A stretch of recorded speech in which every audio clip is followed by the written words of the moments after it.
Today on the Philly Talk podcast, we got to talk about Brandon Graham saying he wants to return to Philadelphia, and why I believe the Eagles got to make it happen.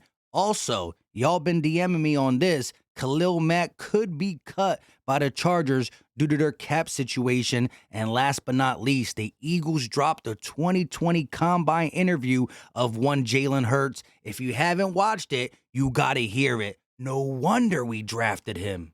This is Philly Talk with Philly Mike. Talking sixes in the bird gang, that's I like. Competition, we ain't scared, yeah, that's what we like. Win or lose, you know we showing up and we gon' fight.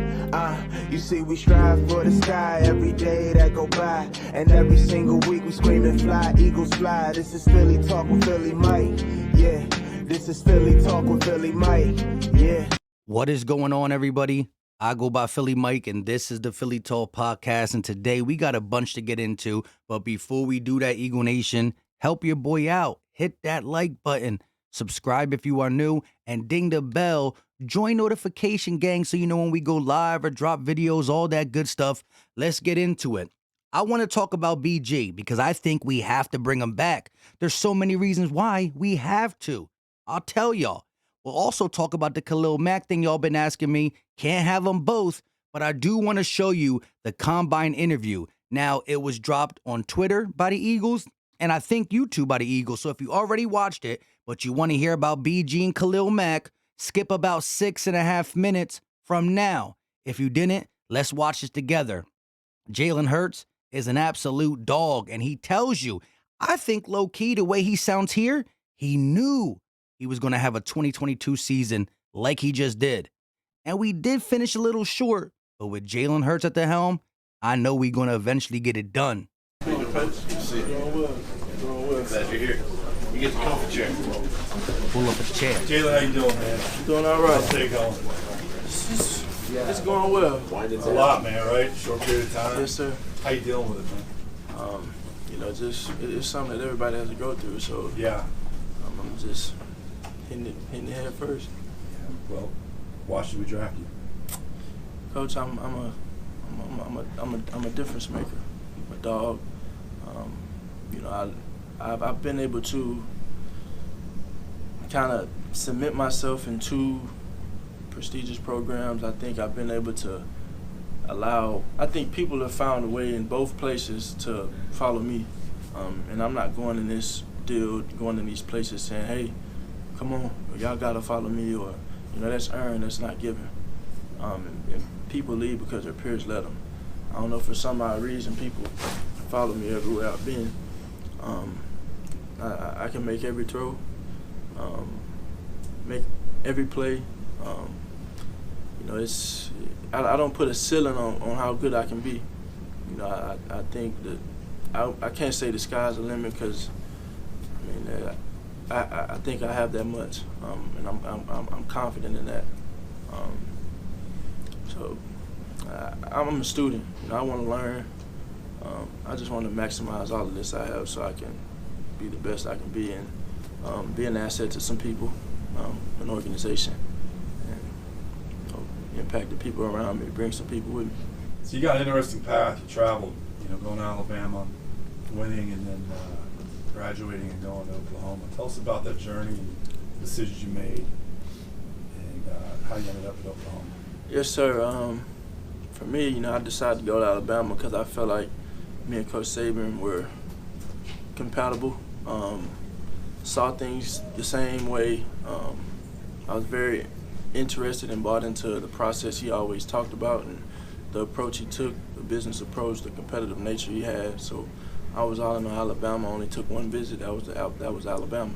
I go in there my freshman year, and I earned so much respect from my peers because I early enrolled and I was 17. Just being around those guys, Ruben and Eddie Jackson and Jonathan Allen, all those guys, I guess I earned some keep from them, if you will. We played my freshman year, went to the national championship. We ended up coming up short. We get back. The stuff doesn't go as planned, obviously, but for me, we're back. The biggest thing for me was getting back and winning. So we got back and we won. And now, okay, what's Jalen going to do? Everybody wondering what I have in store for my future and all that, I ain't saying nothing. I'm blocking out the noise like I've always done. Keeping the main thing, head down and working. I'm a competitor. I competed, and it unfolded the way it did. So now, teammates are saying, Jalen, like, why you still here? But my dog, I couldn't do this, you know. And they didn't realize how much they meant to me, and my degree was very important to me as well because I early enrolled. So I wanted to graduate in 3 years and handle that, and that's something I was able to accomplish. I got it in public relations, and so I get my degree, and off to Oklahoma. I went there not to win any personal award, achievements, or nothing like that, but I wanted to win Coach Riley a national championship. You know, being a guy that's been there, been in that game 3 years in a row. I didn't care what the school was. I wanted to win the national championship, and we came up short. So I think I'm hungry, and I'm excited to see what's to come. Hey, Roman, we're going to get into a little bit of your tape here. So this first one's going to end up great throw. We want you to give us as much as you can here with your recall, play call, situation, why y'all called it, all of it right here. So you're starting an empty set, short motion in the back here. This is third and long. Right, so we call this spread. So we go spread, we go to double seam. So I tell my O-line double seam. They know that that's a 5-man protection. In this system, I had no protection responsibilities. I wouldn't coach to worry about those things. I know I have a throw behind, so I got a vertical route by 11, and versus one-on-one matchup, if I like that, prefer versus press, I'm going to take that. 14 is going to take the roof off for a love of the game route, and we all know those. You know, receivers hate them, but it comes with the territory. CD is going to run a 15-yard dig. He ends up throttling down right here, so he ends up curling up. You know, we make it work. And I got chips by my tight ends, and he's getting to the flats after he chips. I end up going 5-step drop right here, but I was coached to do 3, and in this system it was different from the footwork and how we handled it. And just being able to adjust to those things.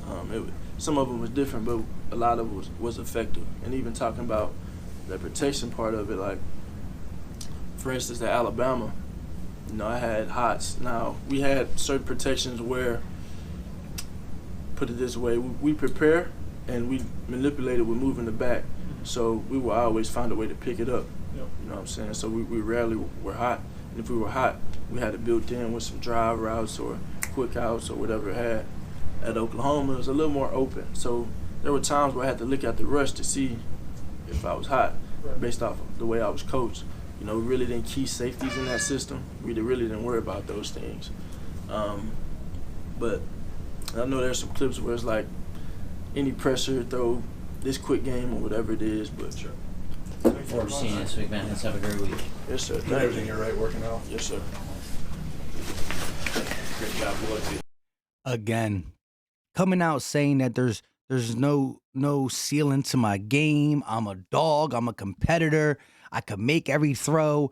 And then again, he explained he wasn't in charge of understanding or changing up the protection, the 5-man protection. And he said what he did wrong, what he could have did different, what he learned from both systems. And again, there was no doubt that he needed to be fine-tuned, fine-combed. And that's what his rookie season and his second season was. But year 3, second year starting, MVP. Shout out to my guy. I really love his story for sure. Now let's get to the Khalil Mack stuff, right? So the Chargers could end up trading him or releasing him for cap relief. Here's my take. Y'all been DMing me. Reddick, Sweat, Khalil Mack. It will be dirty. The rotation, blah, blah, blah. I think he's going to cost too much. Now, there's rumors that he wants to go back to Chicago. He's going to get a bag if he goes there because they got bread. However, let's look at Khalil Mack. The last 4 years, he's been injured 3. That's not that great.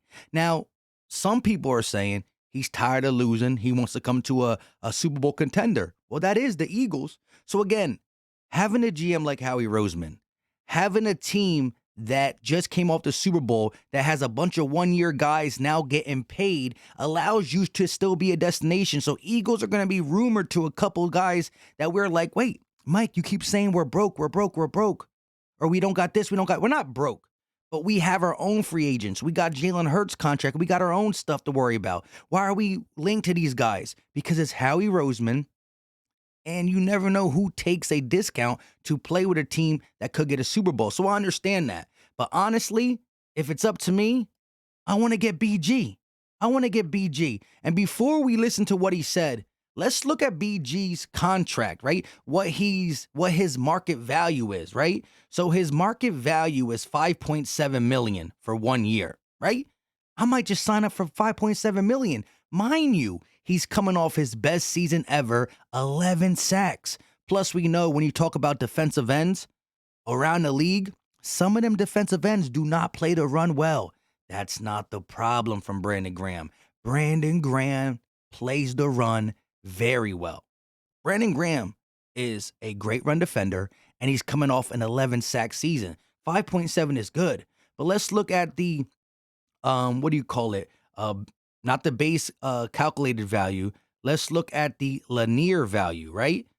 2 years. And you're going to hear BG mention 1, but also talk about 2 years. Look at this linear calculated value. 2 years at $9.3 million. That means only 4.6. So his market value is 5.7. Coming off 11 sacks, he goes to another team. He can ask for 6 or 7 million.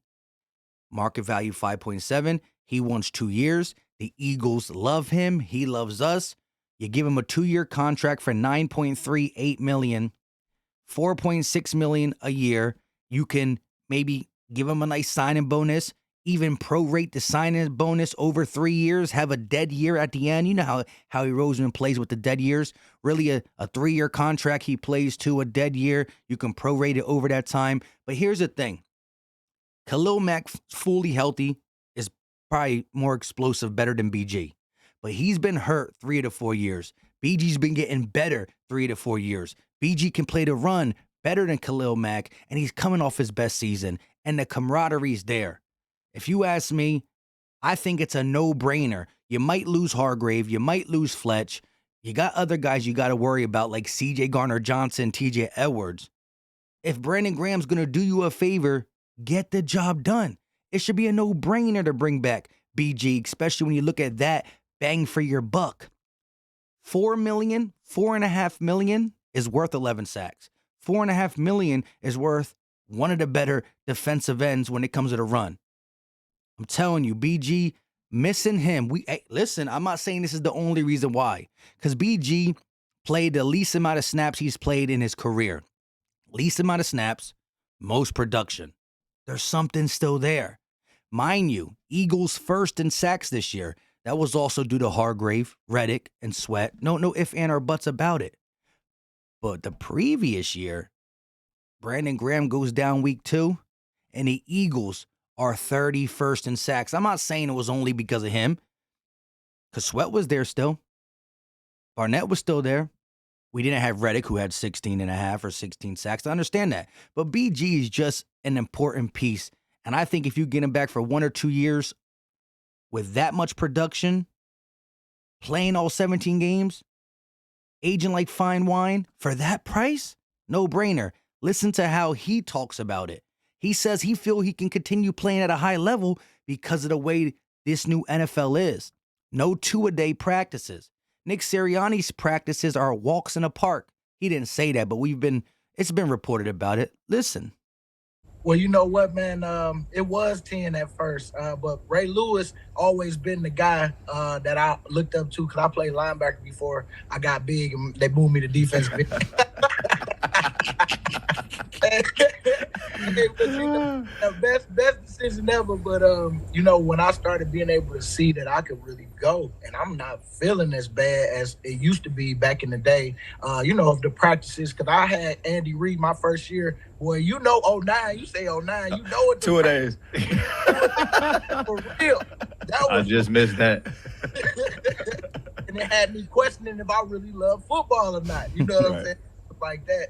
But you know, the way the game is now, man. I mean, I told wifey 2 more years, and then we called it. I just want to say 15. Hopefully with the Eagles the whole way. Now that I've been here, completed 13, going on 14 now, man. Just trying to take it year by year. But I'm just really enjoying it because I'm still playing at a high level, and I know Father Time has his time when it's coming. But right now, man, I'm just taking full advantage and still having fun. Still having fun, taking full advantage. And again, like fine wine, he's getting better. Not 2 years ago, not last year because he was hurt, but the year before that, had his best sack total of 9. Gets hurt, comes back, has his best sack total of 11. And you're telling me a 2-year deal, $9 million? Khalil Mack, big name. If he's healthy, maybe. But Khalil Mack, I don't see Khalil Mack taking less than 9 for 1 year. So you're talking about a Khalil Mack, 9, 10, 11 for 1 year compared to a BG for 2 years, $9 million. Again, we got to pay C.J. Gardner-Johnson. We got to make an offer to Hargrave. We got to look at getting one of these linebackers back. We got some things we got to do. Maybe we bring in a Bobby Wagner. Maybe we bring in other guys. But when you have a guy who is as productive as BG, telling you that my market value is this and I want to play for the Eagles, you get it done. Because his production for another team, if I'm BG coming off 11 sacks and I don't love the organization like I love the Eagles, trying to get 15 years with the same organization, I'm BG, I'm asking for 8, 9, 10, 11, 12. 8, 9, 10, 11, 12, 11 sacks. Look at my grade against the run. Now, what they'll say is you're older and you don't play that many snaps. So again, man, $4.5 million, sign me up. Listen, if you haven't done it, make sure you check out the Jan app. We will be live Sunday at 7 p.m. You can come on the Jan app side and come on the screen with me, talk about these Eagles, draft picks, all that stuff, free agency. More things are going to trickle down. I got a crazy video for tomorrow. I need y'all to watch tomorrow's video because it's going to start a big conversation. But again, the link will be in the description and at the top of the pinned comment section.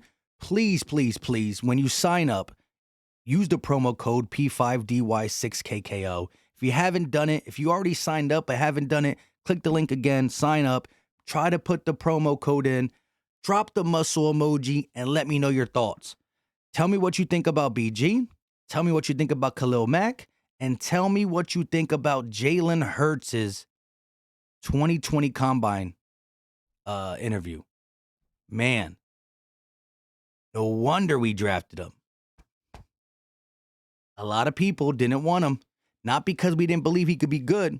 I didn't know about him that much. But we thought we had our quarterback. But I'm glad. I am so happy the way things turned out. Coming up a Super Bowl loss, I still feel good because we have Jalen Hurts. Until next time, you know what time it is. We out.